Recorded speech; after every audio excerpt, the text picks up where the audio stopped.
Varian Delta menjadi pemicu lonjakan kasus COVID-19 di berbagai negara termasuk Indonesia. Kini varian lainnya yaitu Delta Plus kembali ditemukan di Indonesia dan seberapa besar ancaman penularan varian Delta Plus, apa kemudian yang harus diwaspadai masyarakat terkait varian ini? Kita akan membahasnya bersama Kepala Lembaga Biologi Molekuler Eijkman, Profesor Amin Subandrio, dan juga dari Satgas COVID-19 ada Kepala Bidang Penanganan Kesehatan Dr. Alexander Ginting. Selamat malam Bapak-Bapak, Prof. Amin, Pak Alex.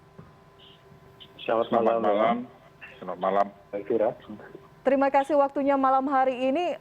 Kita berbicara mengenai varian barunya, belum selesai saat ini penanganan pengendalian penyebaran varian Delta, kini muncul lagi Delta Plus. Saya ke Prof. Amin terlebih dahulu untuk memberikan gambaran seberapa besar ancamannya, karakternya seperti apa yang bisa disampaikan kepada masyarakat, Prof.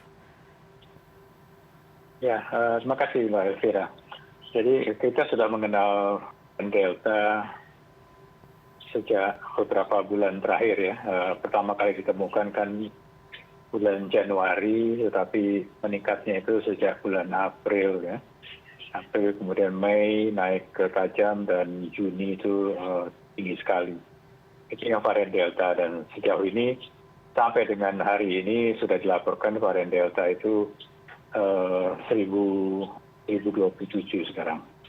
Nah, varian yang sedang kita bahas sekarang yang Delta Plus itu sebetulnya masih bagian dari varian Delta. Jadi kalau kita melaporkan varian Delta, di dalamnya ada varian Delta Plus itu atau AY1. Nah, tapi jumlah yang khas, yang khusus AY1 ini baru ditemukan sejauh ini ya, baru ditemukan tiga isolat. Sudah kita ketahui dari berbagai media. Isolat itu satu ditemukan dari sampel yang dikumpulkan Februari dan yang dua lagi dikumpulkan di bulan April ya, 2 bulan yang lalu. Daerahnya berbeda. Nah, terkait dengan apakah ini menimbulkan kekhawatiran yang sangat besar, yang dapat kami sampaikan ya bahwa memang dari pengamatan para peneliti di luar negeri dikhawatirkan varian Delta maupun yang AY1 ini bisa memiliki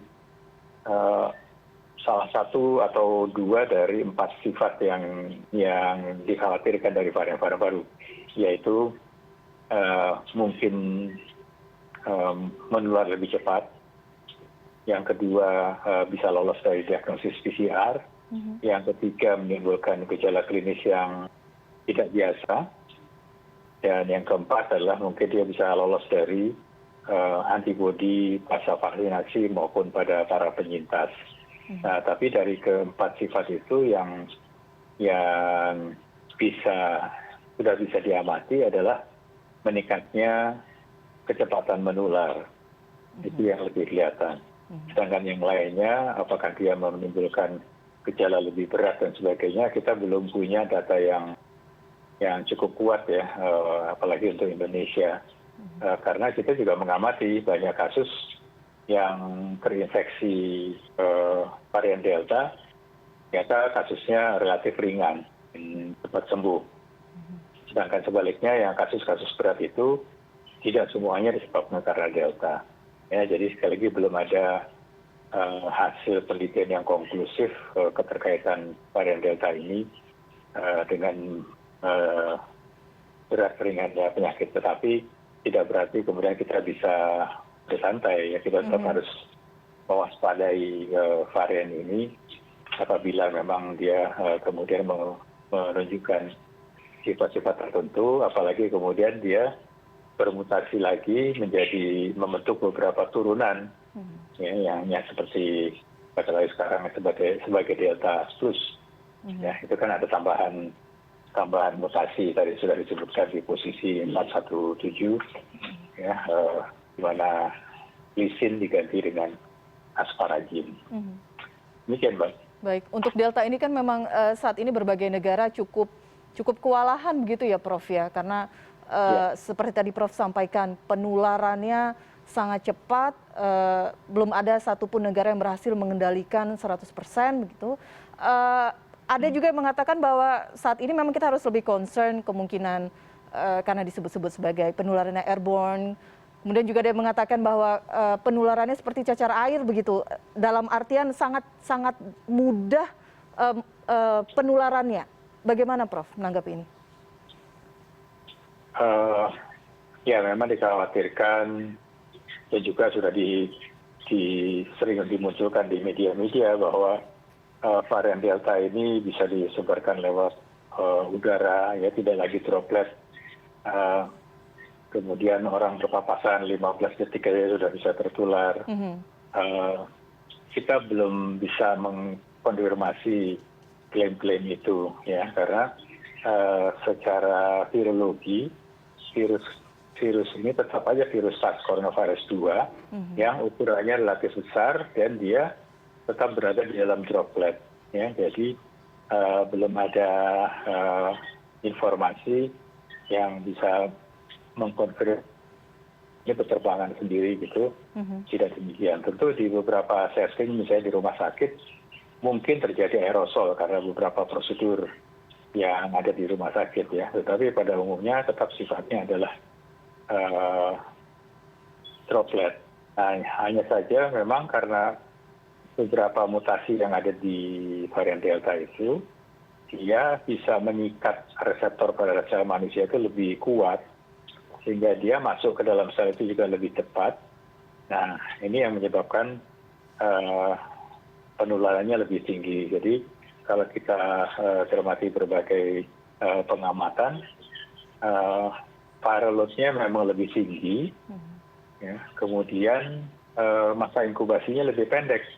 Yang sebelumnya sekitar 1 minggu, ya 6 hari 7 hari atau ada yang lebih, tapi dengan varian Delta ini bisa memperpendek menjadi 4 hari. Nah, beda 2 hari ini sudah sangat penting dalam penyebarannya, ya, karena akan semakin banyak orang yang terinfeksi. Baik. Saya ke Pak Alex. Pak Alex, dari Satgas sendiri memantaunya bagaimana untuk terkait varian Delta Plus ini? Sudah di wilayah mana saja? Informasi terakhir di Jambi dan Mamuju, tapi apakah ada wilayah lain juga yang sudah terpantau? Ya, jadi dari Satgas COVID-19 Nasional, tentu dengan berbagai data dan informasi yang update ini merupakan satu apresiasi bagi tim kerja yang banyak bekerja secara akademis ataupun research di laboratorium. Dan informasi yang terakhir ini tentu informasi yang didapat dari hasil genome whole sequencing yang dilaporkan Prof. Amin tadi. Dan dalam hal ini memang yang kita lihat bahwa ada beberapa kasus yang dilaporkan dengan mutasi yang dicurigai sebagai Delta Plus. Tapi dari laporan Kementerian Kesehatan yang sudah masuk ke dalam laporan resmi itu, bahwa yang sudah didapatkan di Indonesia itu adalah mereka yang kategorinya yang varian of concern dan varian of interest.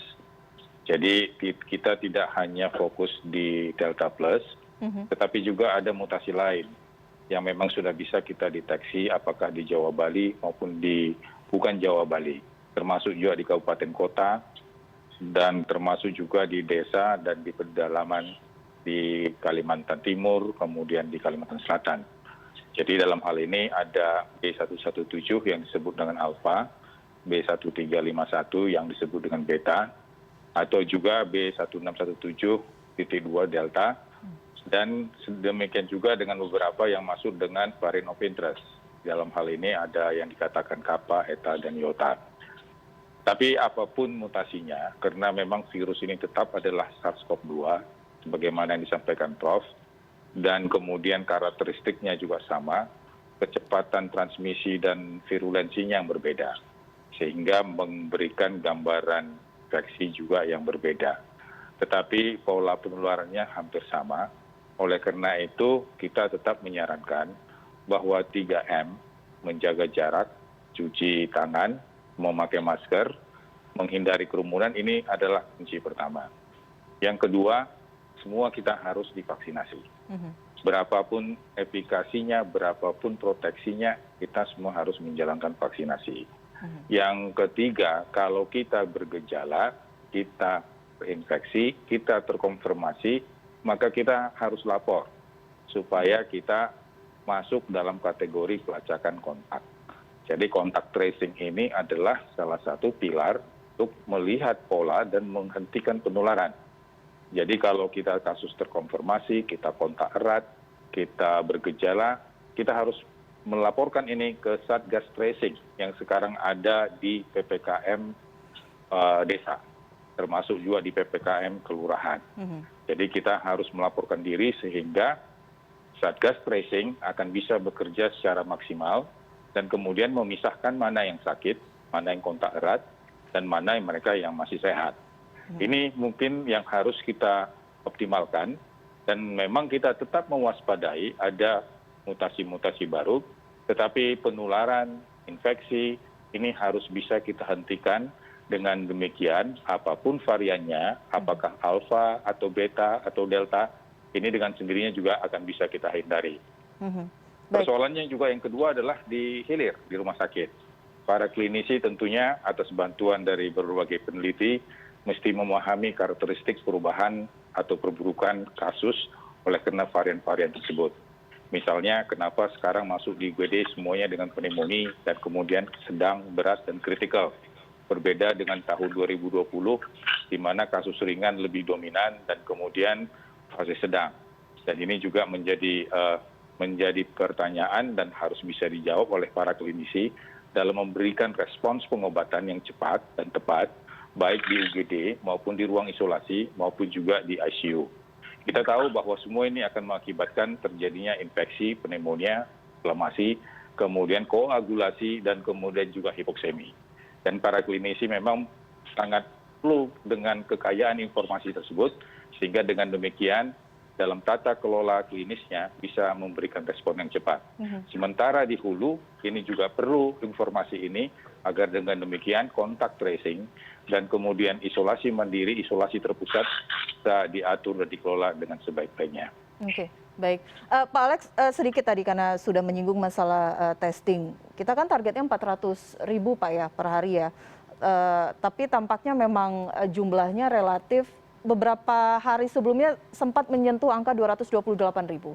Hari ini hanya 164.000 dengan positivity rate 24,9. Bagaimana kemudian menyeimbangkan ataupun mengejar target ini? Di sisi lain, kemungkinan varian-varian baru muncul, hadir di Indonesia itu tidak bisa kita kesampingkan begitu saja. Kuncinya di testing, tapi angka testing hanya di posisi saat ini saja.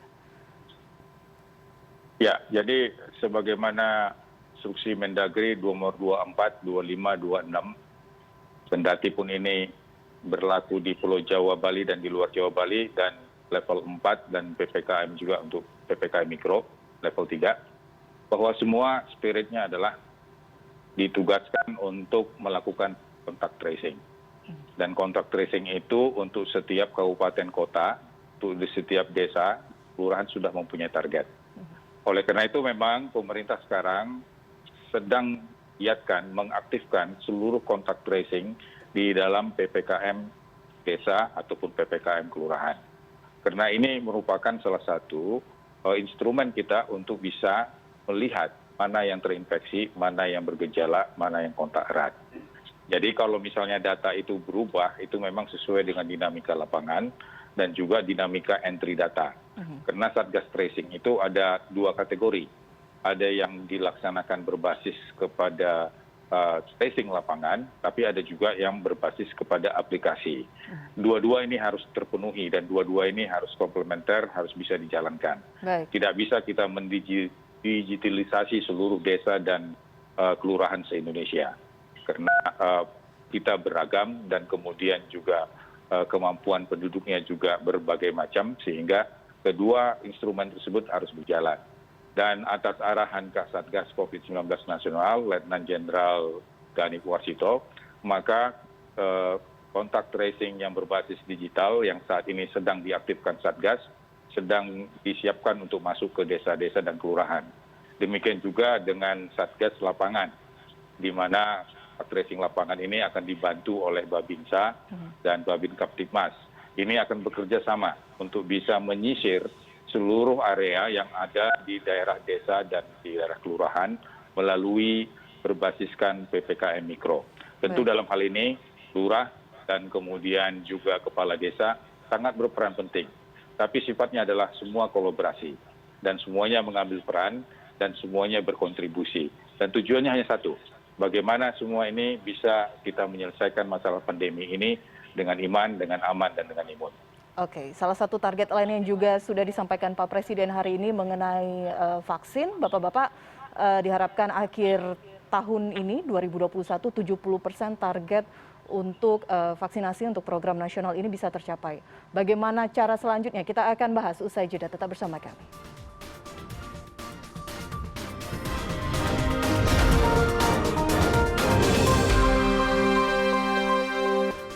Kita lanjutkan diskusi malam hari ini. Tadi kita sudah berbicara mengenai varian baru Delta Plus, tapi saya ingin berbicara mengenai vaksin terlebih dahulu. Saya ke Prof.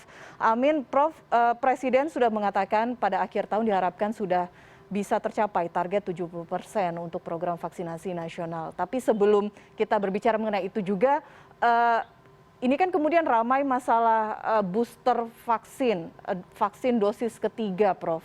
Untuk tenaga kesehatan memang sudah berlangsung. Bagaimana untuk masyarakat awam, mengingat varian-varian baru berpotensi akan terus muncul?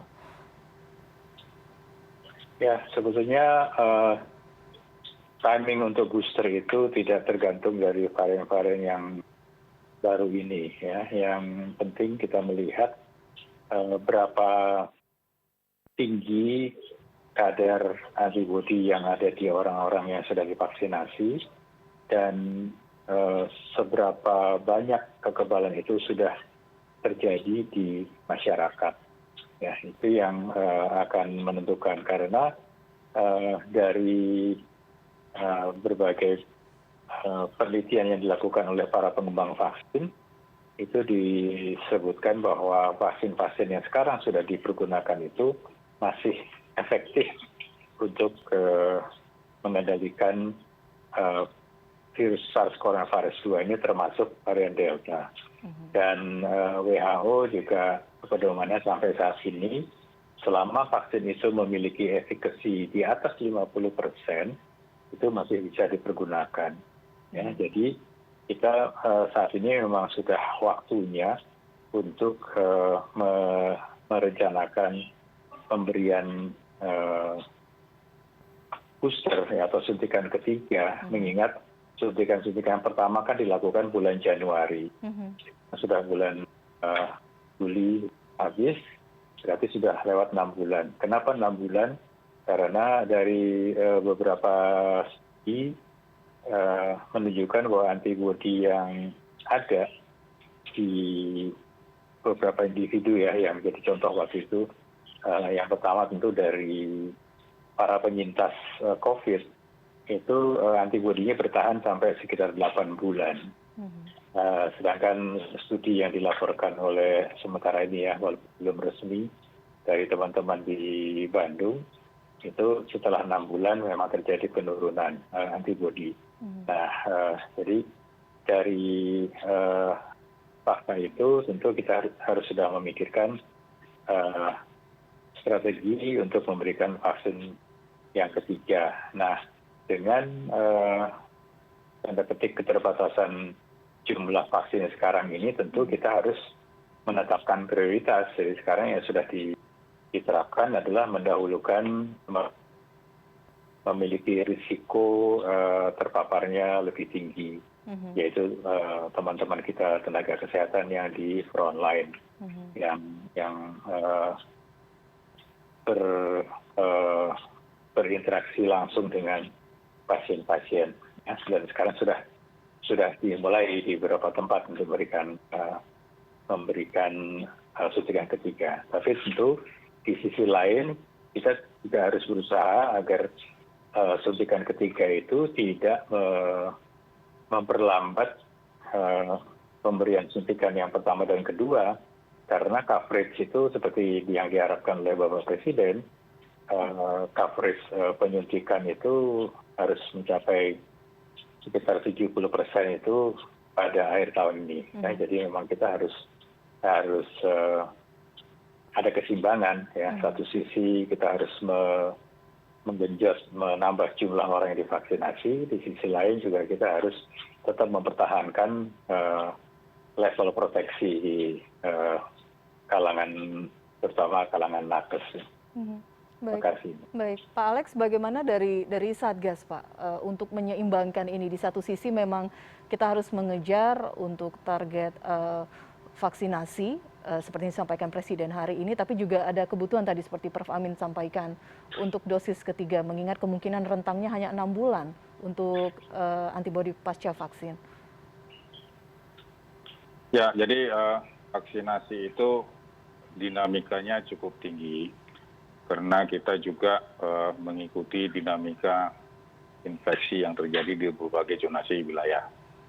Dan yang kedua juga kita mengikuti dinamika berbagai perubahan pola infeksi tersebut yang dulunya banyak usia lanjut dan dewasa menengah, sekarang banyak juga akhirnya melanda mereka yang usia lebih muda. Sehingga ini juga menjadi pertimbangan. Terus yang kemudian juga kita lihat dari mortality, banyak kasus-kasus terjadi pada orang tua dan lansia. Dan dengan adanya sekarang klaster keluarga, mau tidak mau, populasi rentan di tengah keluarga, ini juga menjadi berdampak di dalam menghadapi infeksi tersebut. Sehingga semua ini harus ada percepatan untuk bisa mencakup semua sasaran-sasaran yang kelompok rentan tersebut. Kalau SDM kesehatan adalah kelompok yang berisiko karena mereka bekerja di daerah zonasi infeksi dan setiap hari bertemu dengan mereka yang terkonfirmasi sehingga mereka juga sebenarnya adalah kontak erat.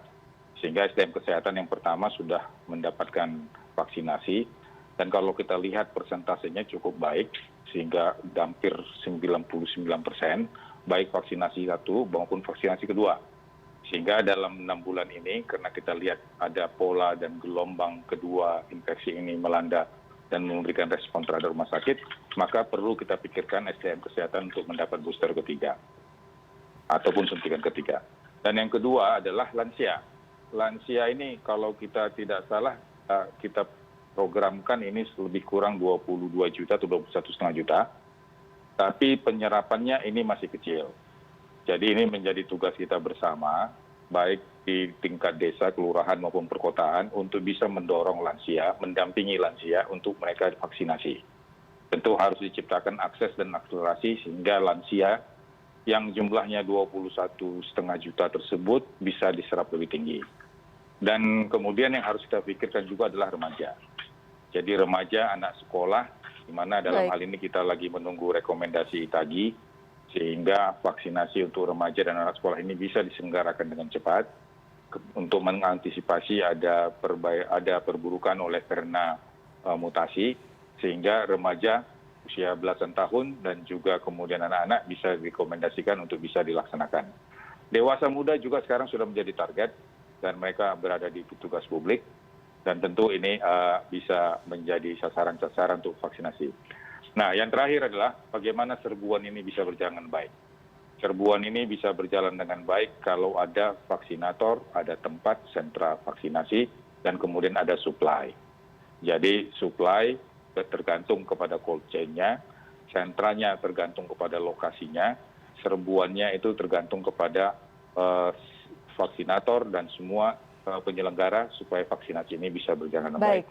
Ini yang harus bisa kita siapkan dan kita dorong, sesuai juga dengan apa yang tertulis pada Inmendagri 242526, maka semua gubernur, bupati, kota akan mendorong supaya vaksinasi ini bisa berjalan dengan baik. Pak Alex. Dan gubernur juga diberikan kekuasaan untuk mengalokasikan vaksin di provinsinya masing-masing, khususnya bagi daerah-daerah yang rentan, sehingga bisa dilakukan vaksinasi.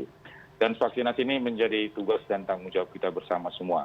tidak hanya pemerintah, tapi termasuk juga masyarakat, dan semua ini bisa kita kerjakan melalui PPKM skala mikro ataupun PPKM di tingkat desa ataupun di tingkat kelurahan. Baik. Sehingga sesuai dengan apa yang diarahkan oleh Bapak Presiden, ini bisa akan berjalan dengan sesuai dengan rencana sepanjang supply cold chain ini bisa terus berjalan sesuai dengan aturannya di tingkat end user. Baik, harapannya demikian, targetnya bisa sama-sama kita capai. Mohon maaf saya harus sudahi diskusi malam hari ini, waktu kita terbatas. Terima kasih sebelumnya Prof. Amin dan Pak Alex waktunya untuk malam hari ini. Salam sehat selalu, selamat malam. Terima kasih, selamat malam.